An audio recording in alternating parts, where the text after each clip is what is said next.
quel est l'objectif du diable? Quel était son objectif quand il se présente devant notre Seigneur lorsqu'il était dans le désert? Quel est son objectif en soumettant le Seigneur Jésus à différentes tentations? Eh bien, le diable veut que Jésus commette un péché. Un seul péché. Comme nous avons lu tout à l'heure de l'épître de Jacques, celui qui commet un seul péché est coupable de tous les péchés. D'avoir commis une offense contre notre Seigneur, donc de mériter le châtiment comme s'il aurait commis tous les péchés du monde. Le diable veut que Jésus commette un seul péché. C'est suffisant pour ruiner le plan de Dieu. Le diable ne se présentera pas que 3 fois devant Jésus pour le tenter, sinon que les tentations abonderont tout au long du ministère de notre Seigneur, mais cette fois-ci, le Seigneur se voit face à face avec lui et en même temps nous laisse à nous une histoire pleine d'enseignements. Le diable essaye de ruiner le plan de Dieu. Le diable essaye de frustrer l'amour de Dieu envers sa créature. Il l'a fait dans le jardin d'Éden. Il a ruiné cette relation que Dieu avait avec l'être humain qu'il avait créé. Il a ruiné ce lien d'amour que Dieu avait avec son peuple, avec sa création, en faisant que sa création commence à le haïr et à le détester à cause de ses souffrances et de ses exigences. Le diable a tenté de frustrer le plan de Dieu en poussant Hérode à tuer tous les nouveau-nés lorsque notre Seigneur était né. Une massacre inutile, poussée par le diable afin de frustrer le plan de Dieu. Si Jésus meurt si Jésus n'arrive pas à la croix, si Jésus ne charge pas avec le péché de toute l'humanité, le plan de Dieu est ruiné. Jésus est là, face à l'adversaire. D'abord, il va nous montrer que Jésus, lui, est vainqueur face au diable, que Jésus est vainqueur face aux tentations. Il va manifester à travers cette histoire qu'il est le saint, celui qui est sans péché et qui a pu s'abstenir de commettre tout péché. Mais en même temps, il va aussi nous révéler quelle est la stratégie du diable avec ses tentations et comment il agit pour tenter non seulement le Seigneur, sinon chacun de nous. Et en même temps, il va aussi nous révéler la façon de combattre ces tentations.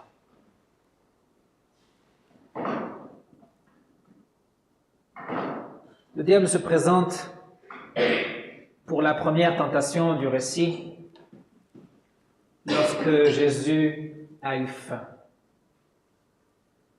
40 jours dans le désert, 40 jours de jeûne, de prière. Le diable ne s'est pas présenté au premier jour, ni au deuxième, ni au troisième, ni au 10e, ni au 15e. Il a attendu le moment critique. Il a attendu qu'il y ait un besoin. Jésus avait faim. Il avait besoin de nourriture. Et c'est là que le diable se présente, au moment critique, pour créer le doute, pour conduire au péché. Si tu es véritablement le Fils de Dieu, parce que tu peux en douter, parce que si tu serais véritablement le Fils de Dieu, tu n'aurais pas faim. Dieu n'aura pas permis que tu aies ce besoin matériel. D'abord, créer le doute pour après le conduire à commettre une erreur, celle d'utiliser son pouvoir de façon égoïste pour lui-même, au lieu de l'utiliser pour l'humanité. Le diable se présente lorsque la crise se présente et lorsque le besoin matériel se présente dans notre vie. Et aujourd'hui encore, il utilise cette même stratégie. J'ai entendu parfois dire que pour faire de la mission, il faut d'abord aider les gens à satisfaire leurs besoins matériels. D'abord, on remplit leur ventre et après, on remplit leur esprit avec la parole de Dieu. Mais si on doit d'abord satisfaire tous les besoins matériels, on n'aura jamais le temps pour proclamer la parole, puisque les besoins sont inconsidérables et l'être humain n'est jamais satisfait matériellement de ce qu'il vit. Il voit toujours qu'il lui manque quelque chose, qu'il y a la possibilité de quelque chose d'autre. Non seulement de pain, sinon de la parole de Dieu. Aujourd'hui encore, on entend des gens dire eh bien, que Dieu démontre son existence dans ce monde matériel et physique, et donc, alors, je croirai en lui. Qu'il démontre en m'amenant maintenant un sandwich, jambon, beurre, fromage, et de cette façon, je croirai qu'il est véritablement Dieu. La même chose que dit le diable. Change ces pierres en pain, qu'il y ait un miracle. Comme ça, tu auras l'assurance que non seulement Dieu existe, sinon que tu es le Fils de Dieu. Les gens demandent que Dieu se présente dans le monde matériel pour croire, alors que c'est justement ce qu'il a fait en Jésus-Christ. Il est rentré dans le monde matériel. Il a eu faim. Il est mort comme tout être humain et il n'y croit pas. Donc c'est une excuse de dire qu'ils veulent voir l'action de Dieu dans le monde matériel parce qu'il l'a déjà fait et ça n'a pas été suffisant pour eux pour croire. Parce que non seulement des choses matérielles, du pain, l'homme vivra, sinon de la parole de Dieu. Nous avons tous à un moment ou à un autre un besoin matériel non satisfait. Et lorsqu'on se trouve face à ce besoin, ou à cette nécessité, à cette crise, nous sommes envahis par ce genre de pensée. Est-ce que je suis vraiment enfant de Dieu? Est-ce que Dieu est véritablement mon Père? Quel genre de Père est ce Dieu pour toi qui permet que tu aies ce besoin? Le diable est derrière ces pensées pour nous conduire ailleurs, pour nous conduire à nous écarter de notre Seigneur, le mettre de côté dans notre vie. Et là, il aura gagné. Le diable, il s'en fiche de tes besoins matériels. Il ne veut pas t'en donner. Il veut juste que tu renonces à ta foi, que tu renonces à ton Dieu, que tu renonces à ton Sauveur, et c'est tout. Il ne prendra pas soin de toi. Jésus répond, il est écrit. Il n'invente pas quelque chose pour s'en sortir. Il est écrit. Dieu a dit, Dieu a parlé, et c'est de cette façon qu'il faut agir. Il est écrit, non seulement de pain l'homme vivra. Jésus a recours à la parole, parce que la parole est l'autorité ultime, celle qui définit ce qui est vrai de ce qui est faux. Et la parole est le seul moyen d'éclairer notre esprit lorsqu'on est dans le doute, lorsqu'on ne sait pas comment réagir face à une situation, dans une crise, face à un besoin. Il est écrit. Jésus est rempli de la parole de Dieu. Oui, vous me direz, c'est lui qui l'a révélé, non? Mais pas besoin de la connaître par cœur, de la première page à la dernière page. Il y a suffisamment d'histoires et de versets individuels pour apprendre, retenir, qui nous seront utiles, comme ce verset que Jésus a utilisé pour résister à la tentation. Quand je suis face à la tentation, j'ai besoin de ce recours. J'ai besoin de la parole de Dieu. Je ne peux pas aller à Google et dire que dit la Bible. C'est incroyable, vous mettez-vous sur Google et vous commencez que dit la Bible et laissez qu'il vous remplisse la phrase. C'est des choses qu'on devrait savoir si on l'a lu, si on l'a médité, si on cherche véritablement à la comprendre. Il faut se remplir de la parole pour utiliser cette parole. Essayez de retenir pas les sermons du pasteur, sinon ce que dit notre Seigneur Jésus, ce que nous dit la parole dans les commandements, ce que nous dit la parole dans son évangile, dans l'Ancien Testament et dans le Nouveau Testament. Jésus résiste de cette façon. Il résiste à cette tentation avec la parole. Et en résistant à la tentation, Jésus choisit d'avoir faim. Il choisit de continuer dans son besoin et de ne pas trouver un chemin alternatif pour le résoudre. Jésus choisit de continuer d'avoir faim. Il résiste à cette tentation et il le fait pour moi qui si souvent n'a pas résisté. Il le fait pour moi qui si souvent j'ai écarté le Seigneur de ma vie en essayant de trouver ailleurs la solution à un problème matériel. Il résiste pour moi qui ai si souvent succombé à la tentation.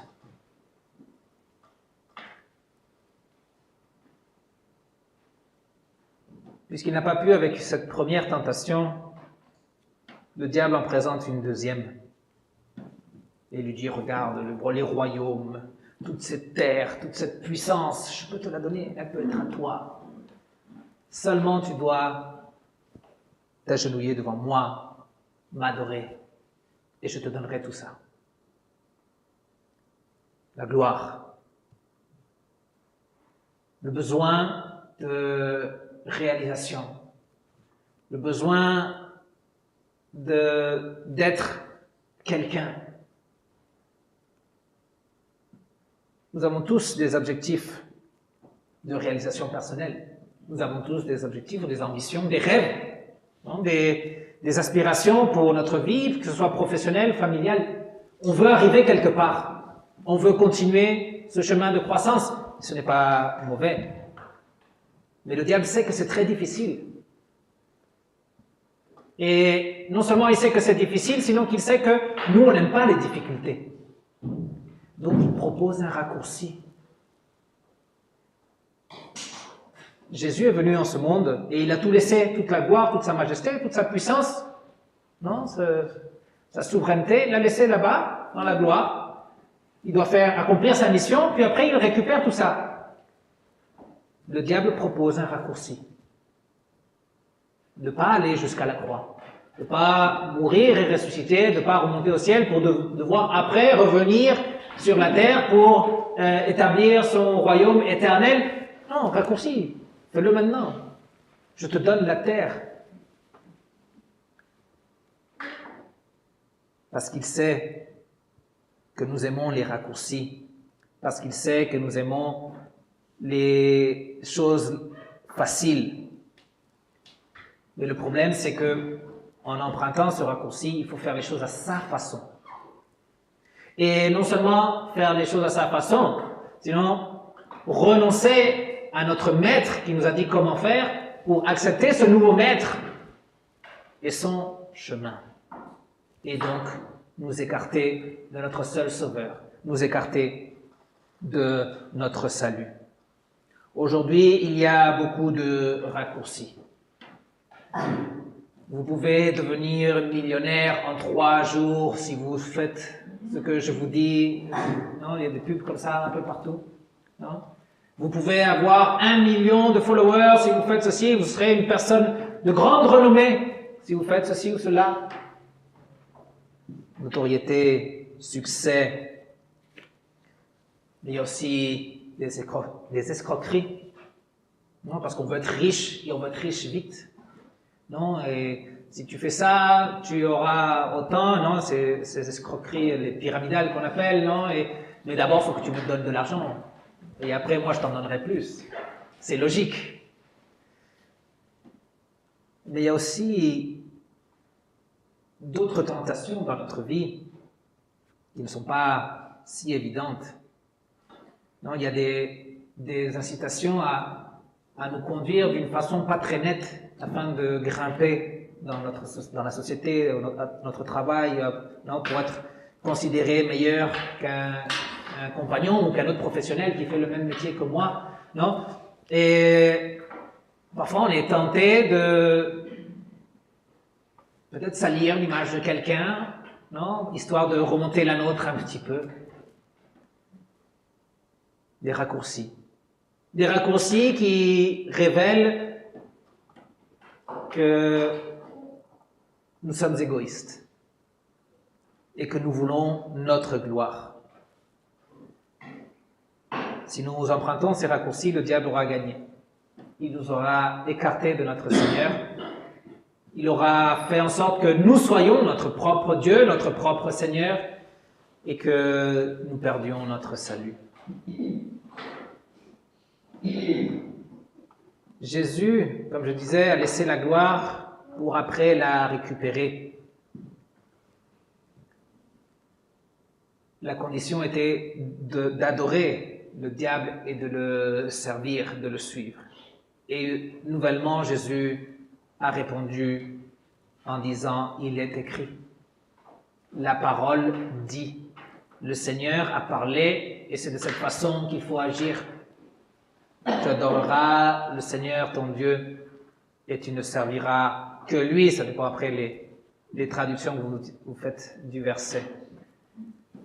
L'objectif de Jésus, ce n'est pas obtenir de la renommée, ce n'est pas être une personne qui a du succès, une personne connue.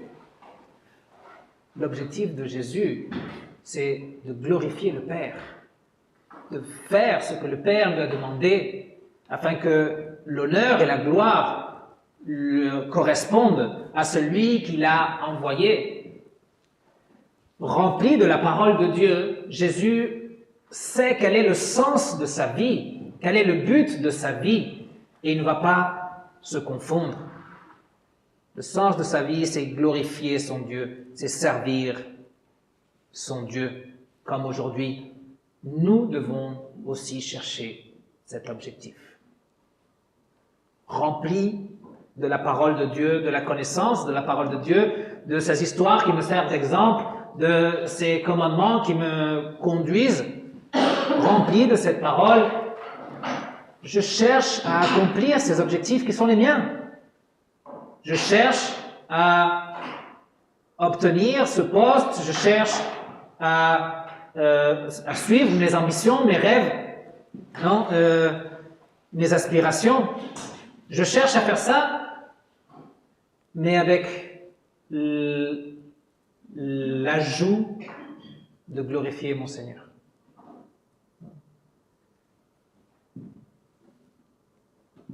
Luther racontait dans une des lettres qu'il écrivait, si tu veux être un bon cordonnier, non, faire des belles chaussures, ne le fais pas pour ta gloire, fais-les pour la gloire de Dieu. Et alors tes chaussures seront les plus belles. Et alors le Seigneur te récompensera. Cherche à atteindre tes objectifs.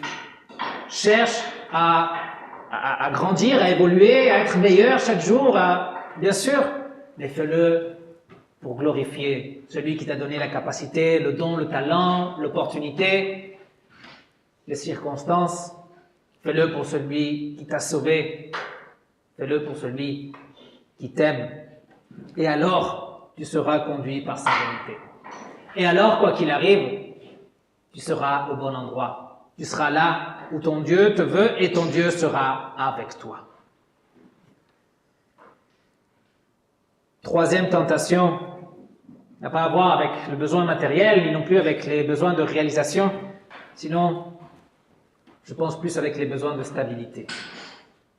Les besoins d'une stabilité émotionnelle, les besoins d'une stabilité émotionnelle. On n'aime pas les problèmes. On n'aime pas les troubles, On n'aime pas être tourmenté. On ne veut pas vivre ce genre de situation et on veut les éviter. Le diable le sait aussi. Non? Et il voit que matériellement ça va, que professionnellement ça va aussi, donc il va attaquer notre esprit. Il va attaquer nos émotions. Et comment il le fait?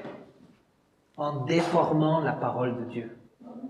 Il utilise un psaume de la parole de Dieu que nous connaissons et que nous utilisons pour aller contre les tentations, mais lui aussi, il utilise la parole de Dieu, mais il la tord, il la déforme, afin de lui faire dire ce qu'il veut, et afin de tromper celui qui l'écoute. Dans ce cas, notre Seigneur Jésus. Il déforme la parole de Dieu en créant des fausses promesses. Et si vous croyez dans une fausse promesse, si vous faites confiance dans une fausse promesse, toute la foi que vous voulez mettre dans cette fausse promesse n'évitera pas la déception. Parce qu'elle ne s'accomplira pas. Parce que ce n'est pas une promesse qui vient de Dieu. Et lorsqu'on sera déçu à cause de cette parole de Dieu qui ne s'est pas accomplie, eh bien on écartera Dieu de notre vie et le diable aura gagné.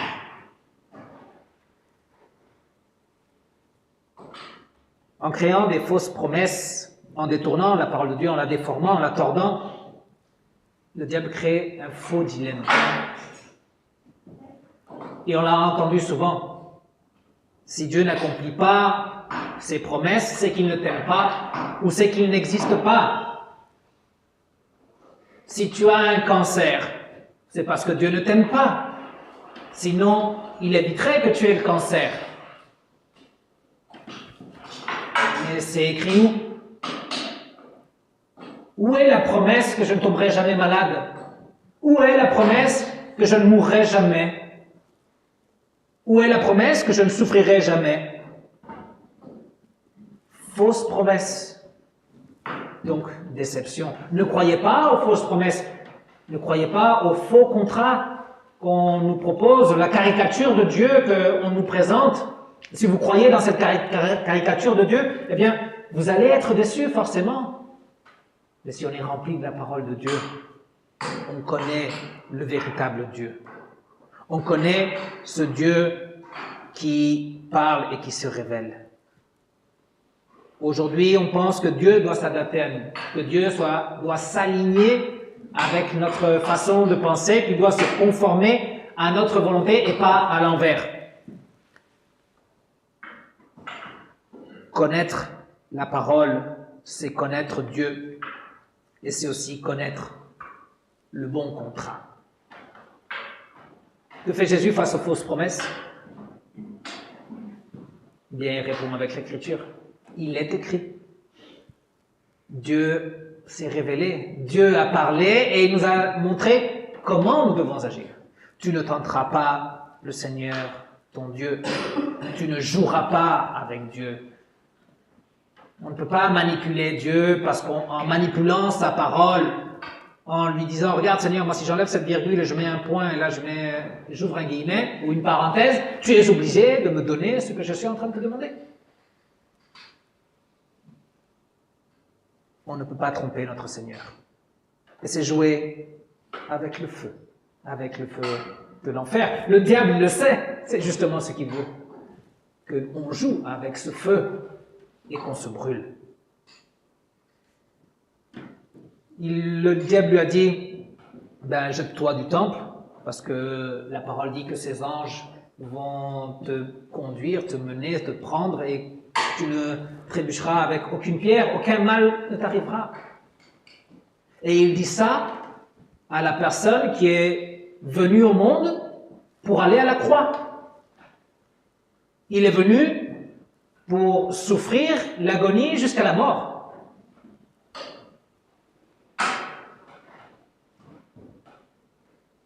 Jésus ne veut pas échapper à cette croix. Il ne veut pas se débarrasser de ce destin. Il ne veut pas vivre sans ennui, rempli de la parole de Dieu.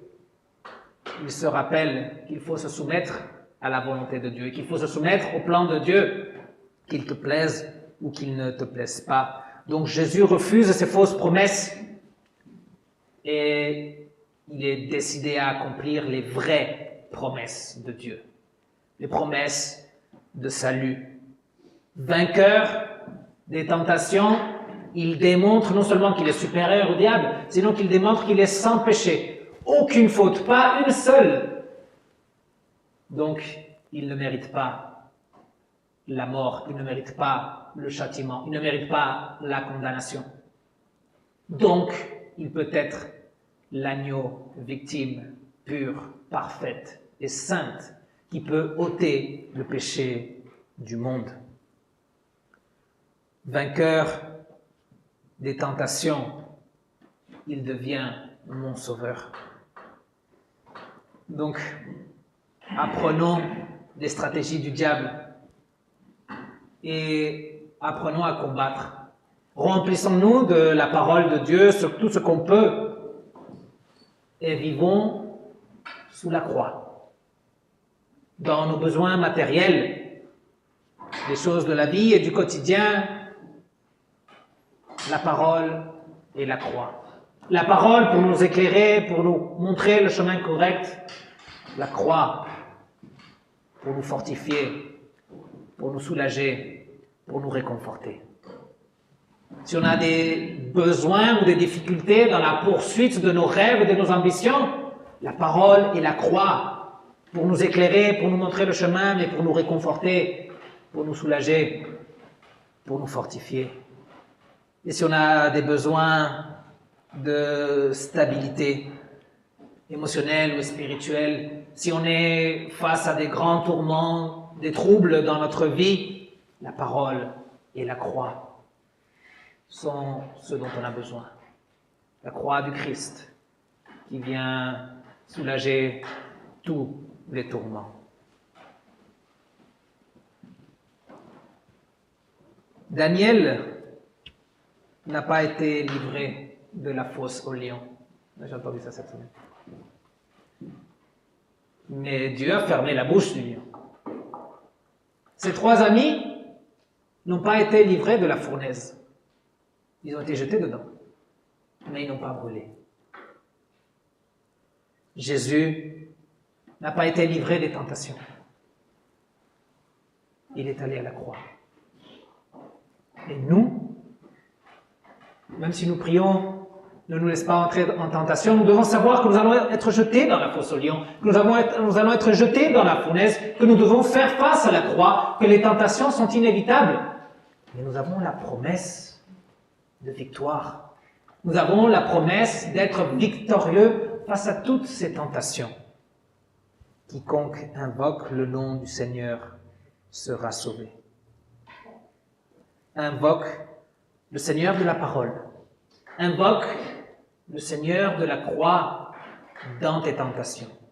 Il te rappellera la parole que tu as appris, la parole que tu portes dans ton cœur, et tu pourras alors vivre sous sa croix dans l'assurance de sa grâce, l'assurance de sa bonne volonté envers toi et l'assurance de sa paix éternelle. Et que cette paix de Dieu qui surpasse toute intelligence garde vos cœurs, garde vos pensées en Jésus-Christ, le grand vainqueur, en Jésus-Christ, l'agneau de Dieu, celui qui ôte le péché du monde, en Jésus-Christ, notre refuge, celui qui vient sous sa croix nous accorder la vie éternelle. Amen.